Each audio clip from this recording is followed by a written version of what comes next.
প্ৰথমে মোৰ চেনেলৰ অন্য এটা ভিডিঅ'লৈ আপোনালোকক স্বাগতম জনালোঁ। আজি আপোনালোকৰ কাৰণে খাজাৰ ৰেচিপি এটা লৈ আহিছোঁ।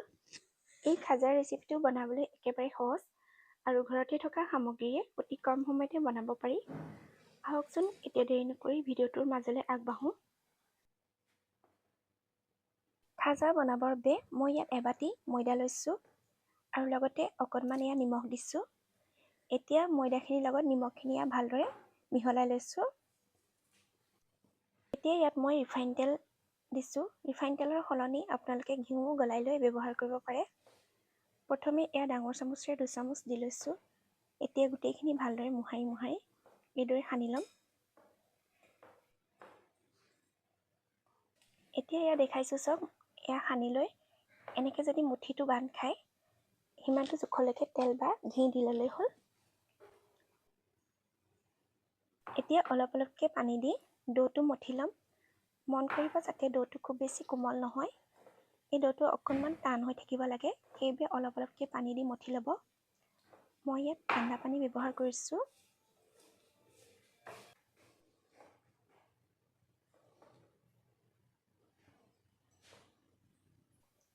এতিয়া ডোটো মঠি লোৱা হৈ গ'ল। প্ৰায় 15-20 মিনিটমানৰ কাৰণে এইখিনিকে ঢাকি পেলাই ৰাখি দিম। দেখিছে ইমানটো জোখৰ হ'লেই হ'ল।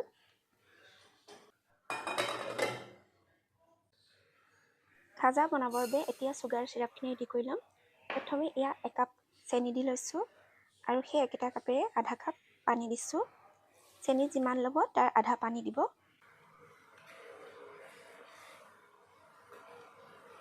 এতিয়া ভালদৰে উতলিবলৈ দিম। গেছৰ ফ্লেমটো মিডিয়াম ৰাখিব। এই চুগাৰ চিৰাপখিনি খুব বেছি ডাঠো হ'ব নালাগে আৰু একেবাৰে পাতলো কৰিব নালাগে। সঘনাই লৰাই থাকিব লাগিব আৰু অলপমান ডাঠ হৈ অহা দেখিলে অকণমান হাতাখনত লৈ অলপ ঠাণ্ডা হ'লে হাতেৰে চুই চাব। অলপ আঠা আঠা নিচিনা লাগিব, নাইবা দুইটা আঙুলিৰ মাজত লৈ চাব। অকণমান টানৰ নিচিনা হ'লে নমাই ৰাখিব। এইখিনি মোৰ হৈ গ'ল। এতিয়া মই গেছৰ ফ্লেমটো অফ কৰি এইখিনি ছাইডত ৰাখি দিম। এতিয়া ময়দাখিনি আকৌ এবাৰ মঠি ল'ম। বেছি সময় মঠিব নালাগে, 1 মিনিটমান সময় মঠি ল'লেই হ'ব। এইদৰে ৰোল এটা বনাই ল'লোঁ আৰু চুৰি এখনৰ সহায়ত এইদৰে সমান চাইজত 5 ভাগ কৰি ল'ম। মই ইয়াত 5খন ৰুটিৰ বাবে লাড়ুখিনি তৈয়াৰ কৰি লৈছোঁ।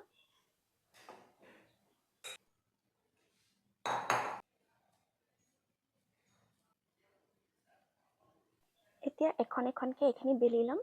অলপ পাতলকৈ বেলিব লাগিব। মই এতিয়া প্ৰথমখন ৰুটি বেলি লৈছোঁ।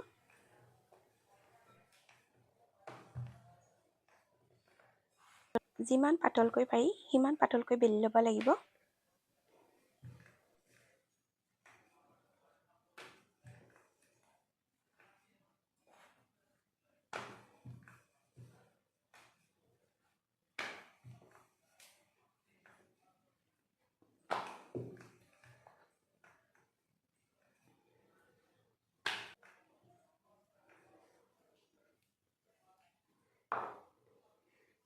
মোৰ প্ৰথমখন ৰুটি বেলি লোৱা হৈ গ'ল। দেখিছেনে কিমান পাতল হৈছে। এতিয়া মই এনেকৈ গোটেই ৰুটিখিনি বেলি ল'ম।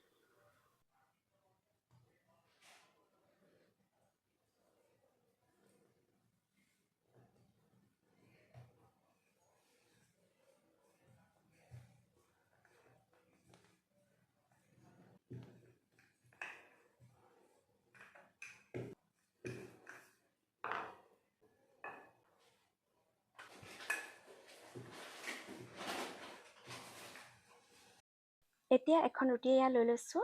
লগতে লৈছোঁ অলপমান ৰিফাইন তেল আৰু অকণমান ময়দা লৈ লৈছোঁ। এতিয়া ব্ৰাছ এডালৰ সহায়ত ৰিফাইনখিনি গোটেই ৰুটিখনত ভালদৰে সানি ল'ম। ময়দাখিনিও অলপ অলপকৈ গোটেই ৰুটিখনতে ছটিয়াই ল'ম আৰু ছটিয়াই পেলাই এনেদৰে হাতেৰে মোহাৰি দিব।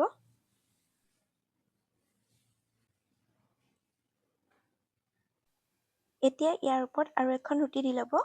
তাৰপিছত অলপ ৰিফাইন তেল লগাই একে পদ্ধতিৰে ময়দা অলপ ছটিয়াই লৈ ওপৰত মোহাৰি দিব।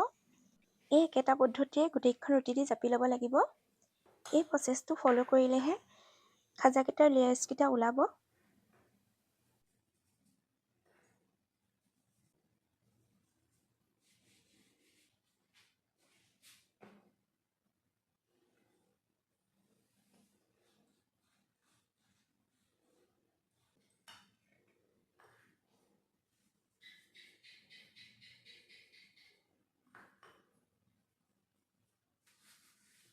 এয়া লাষ্টৰ ৰুটিখনটো মই তেলখিনি সানি ল'লোঁ। এতিয়া ৰুটিৰ লেয়াৰখিনি এখন এখনকৈ এটা ছাইডৰ পৰা এৰুৱাই এইদৰে ৰোল কৰি যাব লাগিব।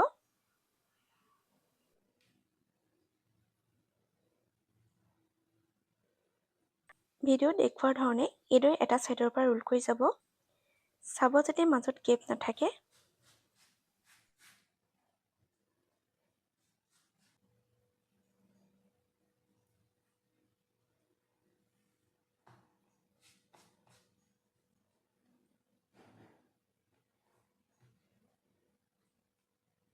একেবাৰে শেষত এনেদৰে এখন এখনকৈ ৰুটিখিনি চিল কৰি ল'ব লাগিব। মই অকণমান ময়দা আৰু ৰিফাইনৰ মিশ্ৰণ এটা তৈয়াৰ কৰি লৈছিলোঁ। এতিয়া এই মিশ্ৰণখিনি একেধৰণে গোটেইখিনি ৰুটিতে সানি ল'ব লাগিব আৰু এইদৰে চিল কৰি যাব এখন এখনকৈ। এই প্ৰচেছটো ফ'ল' নকৰিলে তেলত দিয়াৰ লগে লগে খাজাখিনি খোল খাই যাব পাৰে।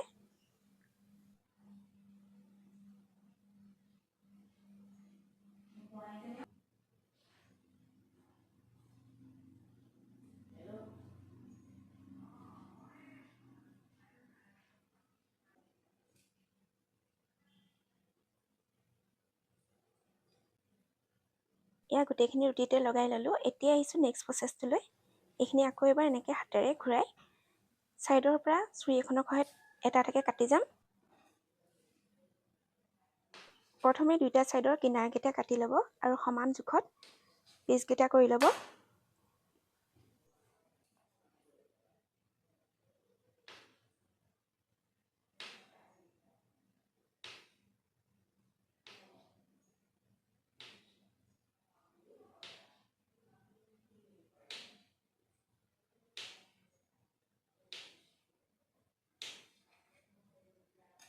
এয়া দেখিছে মোৰ 11 পিচ ওলালে আৰু লেয়াৰ্ছকেইটা দেখিছেনে কিমান ধুনীয়াকৈ ওলাইছে।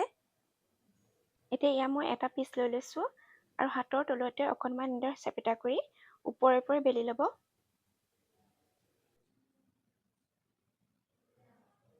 এয়া ভিডিঅ'ত দেখুওৱাৰ ধৰণে এনেদৰে বেলি ল'ব।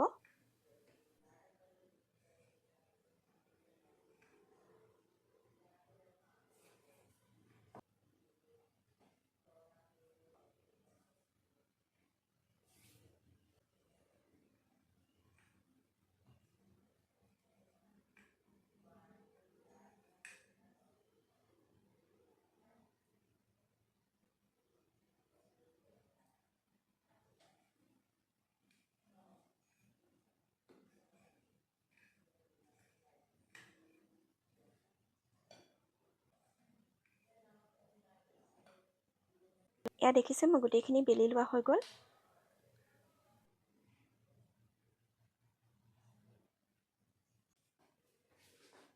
আনফালে কেৰাহীত অলপ ৰিফাইন তেল গৰম হ'বলৈ দিছিলোঁ। তেলখিনি অলপ অলপ গৰম হওঁতেই ইয়াত খাজাখিনি দি ল'ব। গেছৰ ফ্লেমটো ল' কৰি ল'ব আৰু কম জুইত খাজাখিনি ৰঙচুৱা হোৱালৈকে ভাজি ল'ব লাগিব। যেতিয়া অলপ অলপ ফুলি আহিব তেতিয়া ইলুটি শিলুটি কৰি ভাজি ল'ব। গেছৰ ফ্লেমটো কম কৰি ৰাখিব, নহ'লে জুইটো বেছি হ'লে বাহিৰটো সোনকালে ৰঙচুৱা হৈ যাব আৰু ভিতৰটো নিসিজিব। এয়া দেখিছে অলপ অলপ ফুলি আহিছে। এতিয়া মই ইটো চাইডে লুটিয়াই লৈছোঁ।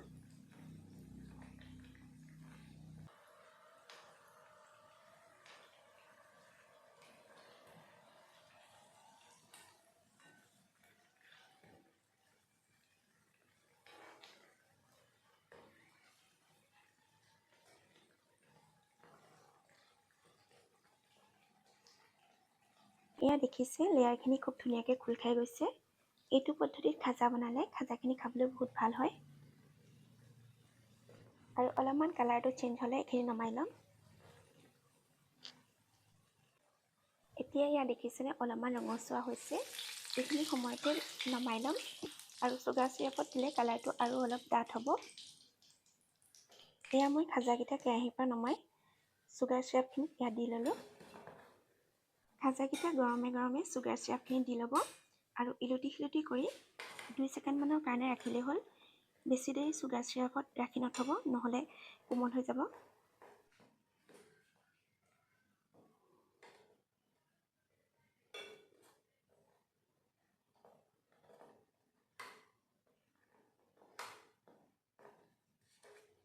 কেইছেকেণ্ডমানৰ কাৰণে চুগাৰ চিৰাপত ৰাখি খাজাকেইটা মই এতিয়া এই বাউল এটালৈ উলিয়াই লৈছোঁ। তাৰপৰা চেকনি এখন ৰাখি ল'ম, তেতিয়া এক্সট্ৰা পানীখিনি ইয়াত লাগি নাথাকে।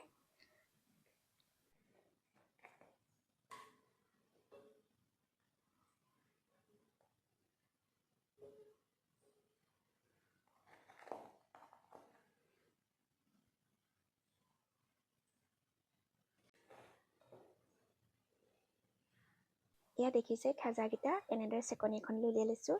এতিয়া বাকী থকা খাজাকেইটাও ফ্ৰাই কৰি ল'ম।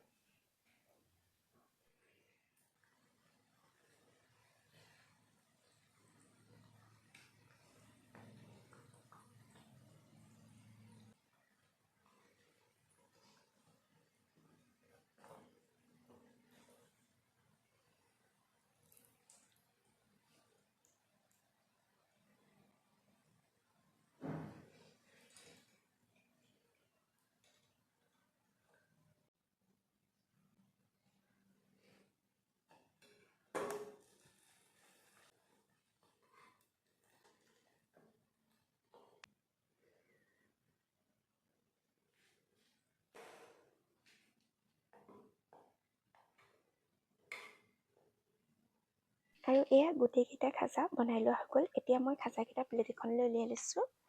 আজি এই খাজাৰ ৰেচিপিটো চাই কেনেকুৱা পালে কমেণ্ট কৰি জনাবলৈ নাপাহৰিব। আৰু যদি ভিডিঅ'টো চাই ভাল লাগিল, লাইক কৰিব, কমেণ্ট কৰিব আৰু মোৰ এই চেনেলটো ছাবস্ক্ৰাইব কৰি দিবলৈ নাপাহৰিব। আকৌ এটা নতুন ভিডিঅ'ৰ সৈতে পুনৰ লগ পাম। আজিলৈ আহোঁ, বাই বাই।